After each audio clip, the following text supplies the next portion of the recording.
Hello, and welcome to the episode of Todd Talks. When Todd Talks, people listen. I'm just kidding. I was gonna do an I thing, but let's just not and move on and say hopefully. Now, today, we are discussing the penultimate episode for season 8 of Death Battle. A battle years in the making and years in requesting. It is Madara versus Aizen, and I'm letting you know that I have not picked my victor mentally yet. All right, I know a lot of you have, and I've heard a lot of arguments for both sides, and I might have to go against the grain here because I just maybe I have a feeling. I don't know, but we'll get it started with Madara because Madara. Well, before we really get to him, we need to go to the beginning. All right, long before the days of Naruto himself. In fact, long before the days of Konohagakure was even born, because there was a war going on between the shinobi of the Uchiha clan and the Senju clan. And these guys really hated each other. Think like, Scorpion versus Sub-Zero clans, that kind of a thing. And two of them, two in particular, how do you say his name? Harashima? Hiroshima? Hiroshima? Uh, that's Senju, and Madara actually became friends on accident. And when they found out about each other, Madara swore him off because he had to focus on being the best Uchiha for his clan, especially since he lost his brothers, while Senju held out hope that there could be peace between the clans. In fact, they eventually both became the leaders of their own clans. And Senju repeatedly asked Madara to have peace, to let peace happen. And even some of the Uchiha defected to the Senju clan under him so that they could at least try to have this peace. And eventually, Madara was defeated, and Senju gave the ultimate peace offering. He said, if it will stop the fighting, I will kill myself, if it will get you to stop. And Madara finally decided, okay, let's unite the clans and let's make a place where we can all live in peace, because that's what they both wanted. They wanted peace above all else. And they made Konohagakure the village hidden in the leaves, which would obviously house a certain other shinobi later on. But the problem, as noted in the Death Battle preview, is that Madara and Senju had very different ideas of how to obtain peace. Senju wanted, a natural peace where it was everyone working together to build a better society. Madara knew that that wouldn't happen because he figured out that the world was destined for war and that shinobi would always fight one another. So he wanted complete domination in order to make sure that people did what they needed to. The problem was Senju and the rest of the clans did not want that at all. So Madara went rogue and tried to take over Konohagakure, but Senju, who was his equal in battle in every way, put him down to the extent that he died. The end. No, not really. Okay, here's what really happened. Madara, who was of course a Uchiha, had multiple powers because of his Sharingan, and one of them, whose name I forget, it's like it's not Izuna. Doesn't matter. He used a special technique that would allow him to die, but then rewrite reality around himself so that he could live. And all it would cost him was his right eye, because if you remember, Sharingan abilities slowly over time deteriorate your eyesight, so you have to do the whole I take your eyes and put them in my own. It's disgusting, but that's the Uchiha clan for you. Anyway, so he lived, and through multiple means that I will not talk about, it's really complicated. Madara lived again, and he wanted to enact a plan he called the Eye of the Moon. Long story short, he was going to use the ultimate power of his internal Mangekyo Sharingans, which he would eventually get, and use a special technique, which I'm not even going to try and say, and basically throw up a Renegon Sharingan symbol up on the moon. I know I'm probably butchering this. It's really complicated, though. All right. He was going to put it up on the moon for the whole world to see, and they would be basically brainwashed. All right. And because of this, he would be able to eradicate free will and control the world, because if they were all controlled, they couldn't fight each other, right? Now, to do this, he had to use multiple tricks of the trade, including special dark seals and god statues and cursed elements and various methods of ninjutsu. And eventually, he would get reborn twice anime, and helped start the fourth great Shinobi War, which is where Naruto and all of his crew come in. And that was a problem because by that point in time, Madara's name was so feared that even the thought of Madara actually coming back, he actually wasn't back at this time. He had actually given Obito, who wasn't dead, his name so that he could start up a war and then bring Madara back so that he could be a certain. Again, it's really complicated. And I haven't even gotten Aizen yet. His stuff is even more complicated. All right, and I want to try and do this under 30 minutes today. So anyway, so through various means he was able to do this, but he also needed an incredible amount of power to enact his Eye of the Moon plan. And that included going and trapping the 9-tailed beasts to become the 10-tailed beasts, or 10 tails, and then putting that inside himself so that he could have the ability to put it up on the moon, which he actually did. And that's how Kaguya came to be. I'm not even going to touch that one. Could you imagine her in Death Battle? Oh. All right. The problem here is that the reason that Madara was so hard to defeat was that he had so much power within him, even in his unfully resurrected forms, that he was incredibly tough to beat. Remember, his one true rival was not Naruto, it was Senju, or Senju, however you say his name. I've had to look up a lot of names for this death battle, or for this preview. Okay, so I'm gonna ask you to forgive me on some of this stuff. All right, with Senju, so he could never really beat Senju in battle. In fact, he even recreated like a lifeless clone of Senju just so he could have him around. And then after dying one time, he actually kept a hunk of his flesh so that he could take some of his chakra and then use special powers, which is how he got his wood release ability. Isn't that right, Wiz? He's got very impressive wood. I was about to say, if they didn't do the boomstick line on that one. Anyway, so Madara, by and large, is one of the greatest shinobi of all time. Even, putting him up against Naruto and Might Guy, which I will get to. He is incredibly powerful. He's specifically stated to be one of the greatest shinobi of his generation and all time, just because of his powers that he has. During the Fourth Great Shinobi War, he was able to take out thousands upon thousands of shinobi without even breaking a sweat. And when he fought others like Sasuke and Kakashi and Naruto and Might Guy, he was able to take blow after blow after blow after blow from them without much issue because his techniques are just so dang broken. All right, he has invisible shadow clones. You might remember that from the Naruto death battle. He can create up to 4 of them at one time, based on what I read. He also has the infamous truth-seeking orbs, which are balls of special matter/energy that can be used to form weapons or completely obliterate a person via the dust release technique. He himself has 10 because of the 10 tails beast that he has within him. And so, yeah, that's a thing. And he also has for his fire release techniques. He's a master of taijutsu. He even said that Might Guy might be the only guy who's better than him in taijutsu, which shows just how good he is at this. He's very capable of defeating people just with his own hands. He's got his fan. So many jokes I can make there. His fan that can not just hurt people, but he can absorb and redirect ninjutsu techniques. The truth-seeking orbs I mentioned, they can actually negate any ninjutsu technique put against them. The only thing they cannot dispel is natural energy attacks. So, which is, there's so many jutsus in here. Whatever. It's anything natural energy attacks. Okay. So, and that's still not even including his various attacks like light speed Lugi. You remember that one? Yeah. So Madara is easily light speed, if not greater. We know that Naruto is light speed, so that helps, and he was able to keep up with Naruto. And so on and so forth. His wood release technique is able to grow trees, which he's used to bind people down or create wood dragons, which we're going to see in the death battle.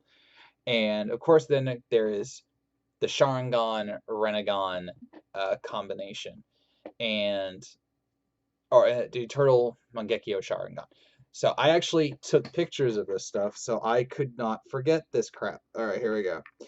After acquiring the Eternal Mangekyo Sharingan, Madara could stabilize and make the perfect Susanoo in its complete body form, causing it to resemble a large Tengu, and had armor that was nearly impenetrable. All right, so that's a key thing. We've seen the Susanoo before via Sasuke Hiei, which I know some of you are still bitter about. I was right. All right, according to Madara himself, the power of the perfect Susanoo was equivalent to the tailed beast, which he fought and endured an all-in-one attack from them. So that's pretty cool. And no one was said to live to see it a second time. Let's see. After getting Hashirama. There you go. Hashirama Shenju. He is involved in the Renegon. Let's see. The Renegon can use all the powers of Six Paths technique, which is very important.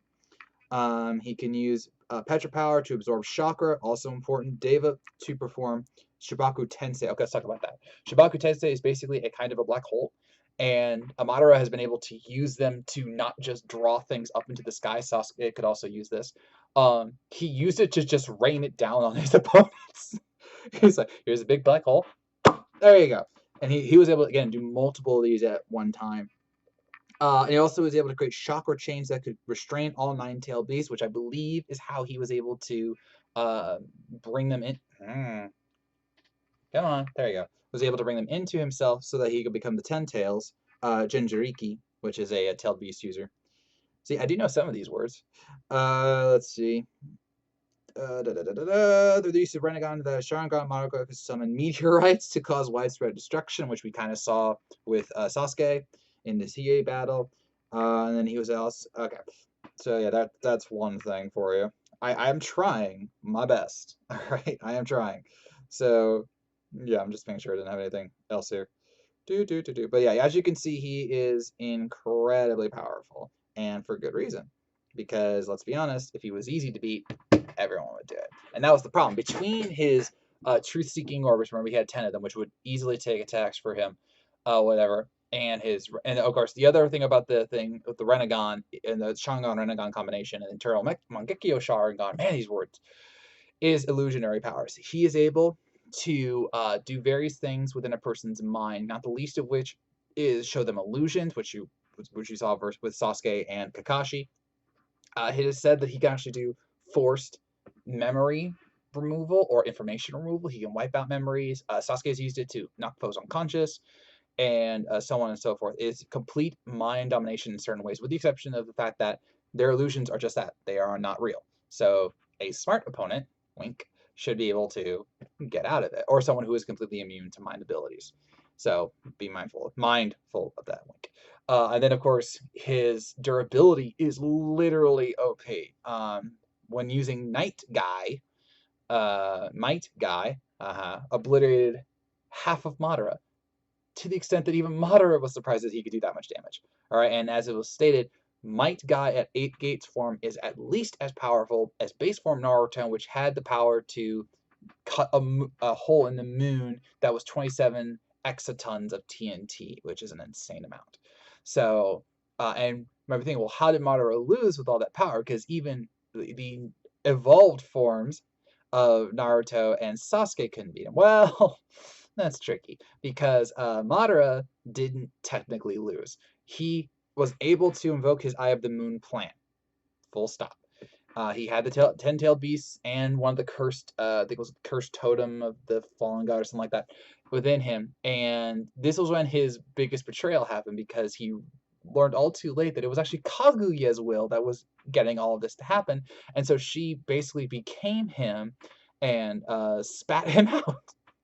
No, literally, she spat him out. And because he did not have the 10-tailed beast or the cursed totem within him, he would eventually die. But he did get to reconcile with Harashima and realize that he was wrong. So you could argue that Madara didn't technically lose in his grand plan, technically. Obviously, Kaguya was defeated, and that's how Boruto happened. So yeah, Madara is no joke, and I'm very interested to see how they portray a lot of his techniques in Death Battle. Which brings us to Sosuke Aizen. At one time, he was just a simple man, not a man technically. He was a Soul Reaper in the Soul Society, and eventually he became the 5th captain of the Gentai 13. But that's really oversimplifying, okay? almost from the beginning, Aizen was obsessed with the, what do you want to call it, the way the world worked, especially when it came to the Soul Society. And he hated the idea of being controlled by the Soul King. And not let alone you walk. You walk? You walk? You walk? You walk, what you gonna do? I hope some of you got that reference. And anyway, so he slowly but surely started to do experiments both on himself, on fellow Shinigami, on hollows that he just happened to have lying around, I guess. And he slowly began to realize his true nature and power, which was to just plan the heck out of everything and manipulate people into doing what he wanted. Even his like best friend slash boss didn't realize at times just how much he was being manipulated by Aizen until it was too late. All right, that's how good he was. Um, and eventually he would start a war against all the Shinigami and of course Ishigo Kurosagi, who actually got to meet his voice actor, by the way, Johnny Young Bosch. He sends his regards. He says he loves the fans and he was happy to do Death Battle for when he did Naruto versus Ishigo. Really great guy. So, but the reason that Aizen is in this death battle is that his power is just off the charts in various ways. For example, his spiritual energy is said to be like uncalculable, technically, so much so that when he got a certain other thing, which I'll be talking about, of course, he actually was able to evolve and ascend beyond the bounds of what a Shinigami should be able to do. And but we'll get to that because the big thing, and I'm this is one of the ones I took a picture for, was that he had his Kyoka. Sorry, I'm gonna butcher this, I'm sure. Kyoka Suigetsu, which is his Zanpakuto blade. Now, if you remember, every Soul Reaper has a Zanpakuto blade. We all know about Ishigo's and how it's like fused with two different things and blah blah blah blah. But his is the one of the most OP broken ones ever. I'm quoting here. Its Shikai's special ability is called Kanzen Saimen, aka complete hypnosis. It controls the five senses to the point where it can make the target misinterpret another person's form, shape, mass, feel. Sorry, it should be feet though. Feel and smell to be an enemy's. The initiation condition for the hypnosis is for the enemy to see Kyoka Suigetsu at the exact moment it is released. So I guess like pulled out of the sheath. So let's see. This person, after seeing it just once, the person will completely succumb to the hypnosis every time it is released or shown, regardless of how long ago they saw it, which is, if you remember the Death Battle preview, the Visored remained affected even after 110 years. So yeah, first of all, Aizen old. Yes, Aizen old, and he is able to maintain the illusions for as long as he wants. In fact, it specifically stated that there are only a few ways to get rid of the illusion. One, Aizen drops it itself.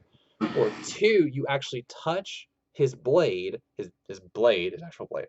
No boomstick jokes here. His actual blade before it is fully released. That's the only way to get out of it. And let's see. So Aizen can turn off a force of will, and then the image will slowly melt away. They cannot resist. Here's a clear thing. The complete hypnosis of the Kyoka Suigetsu is absolutely flawless. Even if the target is aware of being under the hypnosis, they cannot resist its influence. The hypnotic abilities of Kyoka make it a highly useful tool in combat. For Aizen can create simple or complex illusions to deceive his opponents, which we have seen multiple times in Bleach, including one time where a Soul Reaper thought they got the drop on him, stabbed him through the chest, only to realize right when they stabbed him that they themselves were stabbed through the shoulder because Aizen wasn't there at all. Oops. So yeah, it's a thing. And again, he can maintain them as simply or as complexly as he wants. And that's not even getting into all his other abilities, because as a Soul Reaper, he has ability to cast spells called Kido. And we've already seen some of them via the Ishigo battle, but we can dive into more of them. Such as the one where, like in Death Battle Preview, he can summon the natural energy around him to create dragons and that one's actually stated to be his most powerful attack, for the record. But then there's, of course, the infamous Black Coffin, which was, I know, a cause for a lot of people's concern during the Ishigo battle. So here's the thing. When he used it on Ishigo, he had to use the full incantation. And even then, he could only use it at 1/3 of its power, which is why Ishigo was able to break out of it. During the Thousand Year War arc, Aizen came back because he was used to help fight Yawah, and he used the Black Coffin without even needing to use the spell. Yeah. And this isn't even getting to all the other techniques he can use, including I'm not even going to get into all the spells, but he has various defensive and protection spells that he uses around him. He does not like having blind spots, so he purposefully positions certain spells around him so that he can go and protect himself from all things. And this isn't even getting into his evolution states, but we'll get to that. I'm almost there. Of course, we've got to talk about his Ryatsu and Ryoku. Ryoku? Words. His spiritual energy, as it says, off the charts, but is able to fuel most of his attacks, including giving enhanced strength and speed, and endurability. Furthermore, his air pressure, his spiritual pressure, is able to vaporize certain people if they are weaker than him. That will not be how this battle ends, I guarantee it, but it is something to note. Just as important, though, is that he can just he actually has a cloak. I put it on his. I'm pretty sure I got a picture of this. Sorry. I do apologize. Darn, I thought I took a picture of it. Whatever. Regardless, he has a cloak that is actually able to hide his Ryatsu so that it can't be sensed. And it's even said to be kind of like a mixing of your body with the air, so it feels like all natural, so it can't be sensed. So that's pretty cool. He also has a device that can actually send a person to another dimension, which was able to work on Arin cars. Now, again, this will not be how the battle ends with Madara, but I'm just saying it for the record. All right, now we got to talk about the Hyogoku. Hyogoku? I'm going to look it up while I'm talking. Because Aizen eventually discovered that to truly get his power, Hagyoku. Sorry, Hagyoku. The Hagyoku was his ultimate trump card. All right. Here we go. Sorry, I should have had this up. This is on me. So the Hagyoku was a special item, and the true ability of the Hagyoku is to absorb the desires of those around it and manifest them into reality. All the events that have occurred around Ishigo, Rukia, Kisugi events have scarce to be called anything but miraculous. Every one of these miracles was thought to be by the will of Hyoku. It is referred to as the breakdown sphere, as an item that is able to dissolve the boundaries between Shinigami and Hollow, allowing to one race to obtain the powers of the other. And its true power lies to sense the hearts of those around it and materialize their deepest desires. So that would be Aizen. Because what he would do is he used it to actually turn Shinigami into hollows via holification and made them Arin cars, which he used in his war. And then he would eventually merge his body with the orb and become rather powerful because, as was stated in the... Why is it still playing? Sorry. By the time he got it, let's see. Yeah, he got it a while ago. Let's see. So after he got it, he was able to actually evolve constantly, and to the point where his body was at the literal limits of Shinigami, and he ascended to the next level. He wanted to literally be the god above all, so that he could be there on top where no one had ever gone before. So yeah, he actually embedded it in his body, and if you're thinking really quickly, wait a minute, they could just remove it from his body and he'd be gone. No, by the time he got to near peak power, which is debatable, he was able to it was extracted from his body, but he was able to evolve again, and the orb went right back to him. So yeah, and like I said, it states that it states that the ability of the Hagyoken, did I say that right? Sorry, Hagyoku. Hagyoku is to interpret the will and desires of the wielder and then make them manifest. So it took Ishigo to use his final Getsuga Tensho and trying to defeat Aizen. Problem was, he lived. And because of the Hagyoku, he has really quick healing powers, like hollow level healing factors and Arrancar level healing factors, which are off the charts. So, which is shown here because he was able to survive the final Mingu Getsuga Tensho, which, if you remember, depowered Ishigo fully. And so, because of this, once the Hagyoku was out of him due to this, though, he still had all that power within him, which is why he was brought back in the 1,000-Year War arc to fight Yawak, because he was that powerful. He couldn't defeat Yawak on his own, but he could stand up to him in certain situations. And then, he was returned to his original state, but he also had to be sealed by another third party, and even then, his power was still with him 20,000 years later, to the extent that it was believed that if they didn't use certain spells and seals on him, Aizen could not be defeated, nor could he be killed. Like, that's a really key thing. All right, the Hagyoku gives him overwhelming power, desire to materialization. He can turn Shinigami into a hollow. He can fuse with it, as I noted. Okay, that's good enough. Point is that with the Hagyoku, Aizen was nearly unbeatable. And even then, it was argued that he was still evolving into greater and greater states. But because of it weakening him, and it was apparently the Hagyoku was sensing the other desires of Ishigo to stop the fight, or even potentially Aizen's own desire to be like everyone else, debatable, obviously. He was still, he still had the potential to evolve more, because that's just how it works. It was his desire to keep getting stronger and to ascend to higher and higher levels. So that's actually how he lost, is that eventually he was sealed so that he couldn't keep evolving, and he was put in the box in a chair for 20,000 years to suffer in the lowest dungeon until Yawak freed him, which he regretted, because then Ishigo and Aizen teamed up. And then even after he helped defeat Aizen, he was put right back in the chair, which he was able to exude some of his energy to the extent he actually hurt someone trying to chain him down more. Oops.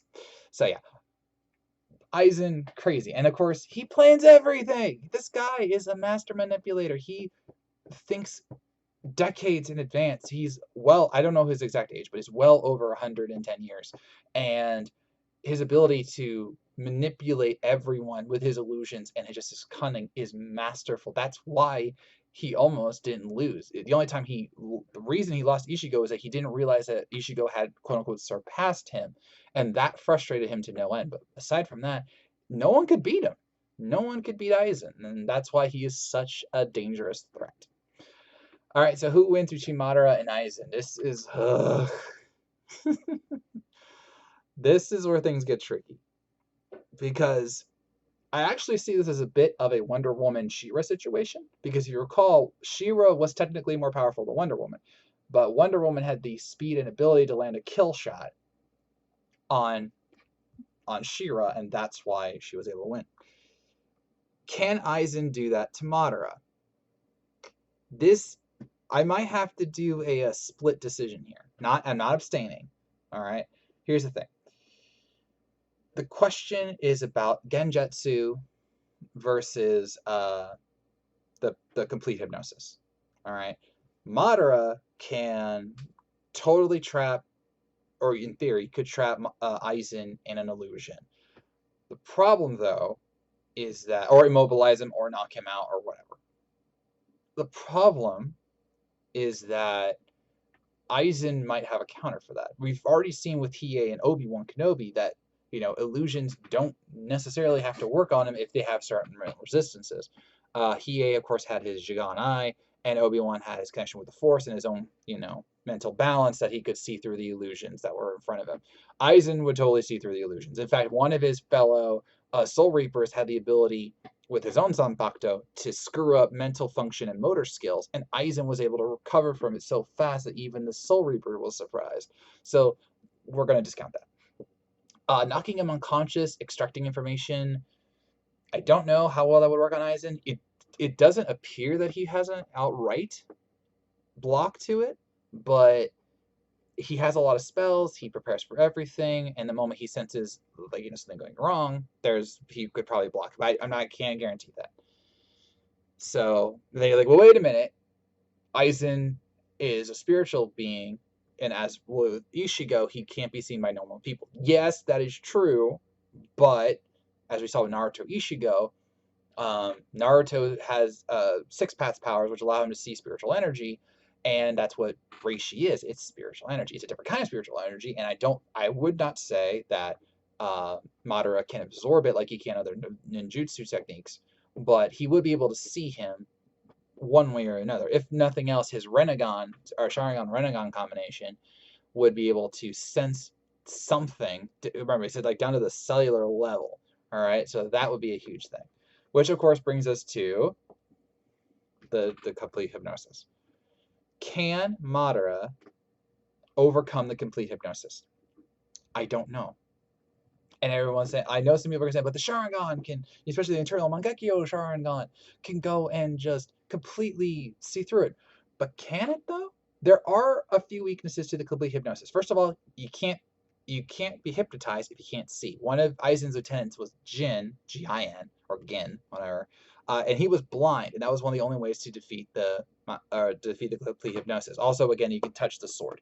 The third option, which Madara could use in theory, is that you can sense that there's something wrong with the illusion based on the real object. Okay, someone in Bleach thought that there was something wrong with Aizen's dead body, if you remember the preview, but couldn't tell what it was. And it was only when she saw Aizen later she realized, oh, he wasn't dead, so that wasn't the corpse that I saw, it was just an illusion. The problem is that Madara doesn't know Aizen, so he doesn't know that there's something wrong here. The other thing is that the Reiatsu of the blade, because Zanpakuto was a part of the Soul Reaper, can be sensed. So you'd think, well, wait a minute, doesn't that mean that Madara could sense his blade, or Aizen's blade, and thus find it in a situation? Yes, in theory. The problem with that is that Aizen himself is also an unarmed combatant, not to mention he has his Kido spells. So if he realizes that he can sense his blade, he would just put on the illusion, drop the blade to give him a false sense of security, and then be done with it. And you could say, well, isn't it true that he could destroy the Zanpakuto? Yes, he can destroy the Zanpakuto. Ishigo lost his multiple times. The problem is the Hagyoku also gave him illusion powers to the extent that Aizen actually forsook his Zanpakuto to get even greater power with the Hagyoku, and thus could create illusions just like the complete hypnosis. It's stated it's not as good apparently, but this is god tier power, and again he keeps evolving to his master's will. So this is where things get tricky, because you could argue that obviously Madara has the power to overpower Aizen. I think that no one would disagree with that statement. Madara is definitely more powerful than Aizen. The speed factor is a little tricky because they said that Ishigo was greater than Naruto, and although I don't know if Aizen was as fast as Ishigo, it would make sense that he has certain reputable speed feats. And then with illusions, and his ability to hide from everything, like with his cloak, it wouldn't really matter. So it's a really close call. The question is, who's going to land at the battle first? And Aizen is known for not just planning on a dime and trying to outwit his opponents. And for the record, Madara is incredibly capable and adaptable fighter as well, including with his Sharingan being able to detect movements. But he can only detect what he's actually seeing. So although it's probably going to break my win streak, I'm going to have to go against the grain, and I'm going to say Aizen is going to win this. I'm probably wrong. I've heard so many people say that Madara is going to win, but I've also heard some good things on Aizen's side, and based on what I've seen and how both of these two were defeated, I honestly wonder if Aizen can win. So I'm going to go out on a limb. I will go out on that limb, and I will say Aizen's going to win this death battle. I'm probably wrong, but this time I will take the loss, because I just think that there's something within Aizen's abilities that can just counteract everything, and especially with the ability to, again, completely hypnotize the five senses: sense, touch, smell, everything. Even the Sharingan, I feel, would be unable to get rid of that. Could I be wrong? Absolutely. And there's going to be a lot of, oh, you thought I was dead, but no, I'm going to kill you now. Oh, you thought that was me. No, I'm over here. We all know it's going to happen. But for now, I'm going to say Aizen wins. So with that, I'm ending this probably very controversial episode, Todd Talk. Let me know who you think is going to win between Madara and Aizen and what you think the battle is going to be like. So I thank you for watching. If you made it this far, I know you were listening, and I'll see you around.